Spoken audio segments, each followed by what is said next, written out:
இன்றைக்கி வந்து பார்த்திங்கன்னா 2025 ஆகஸ்ட் மாதம் 24ஆந்தேதி. நம்ம திரும்பவும் இப்போ 2வது அட்டம்ப்டாக நம்ம மார்க்கிங் பண்ணி வீடு கட்டலாம் அப்படின்னு பிளான் பண்ணியிருக்கிறோம்.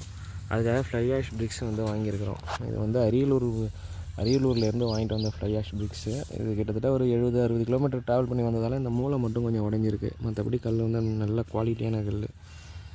பாருங்கள், சில ஃப்ளை ஆஷ்லாம் வந்து பார்த்திங்கன்னா இப்படி கையால் அப்படி பிடிச்சி நம்ம கொட்டினோம்னா பவுட்ராக கொட்டும். அந்த மாதிரி கிடையாது. இது வந்து இந்த ராலிலேருந்து வந்த வேஸ்ட்டு. பட் கல் நல்லா இருக்குது. 8000 கல் இறக்கியிருக்கோம். 8000 கல்லில் வந்து ஒரு 10-15 கல் பக்கம் தான் உடஞ்சிருக்கு. அதுவும் இந்த இருக்குது பாருங்கள், அவ்வளோதான். இன்னும் ஒரு வாரத்தில் வந்து மார்க் பண்ணி பில்லர் மட்டும் நிப்பாட்டிட்டு அப்புறமேட்டு போகலாம். மழை காலம் வர்றதுக்குள்ளார பில்லர் மட்டும் நிப்பாட்டிட்டு வேறு வேலை பார்க்கலாம் அப்படின்னு பிளான் பண்ணியிருக்கிறோம். 22ஆந்தேதி வந்த நாள் வந்த லோடு வந்து 4000 கல் 30,000 ரூபாய்க்கும், 23ஆந்தேதி வந்த லோடு வந்து 32,000 ரூபாய்க்கும், அதாவது 4000 கல் 32,000 ரூபாய்க்கும் வாங்கினோம். ஏன்னா நாள் அனுப்பிட்டு 2வது நாள் வந்து உங்களுக்கு ரேட் அதிகமாக இருக்குது, டிஸ்டன்ஸ் அதிகமாக இருக்குது, அதனால 2000 சேர்த்து கொடுங்கன்னு சொல்லி கேட்டு வாங்கிட்டாங்க.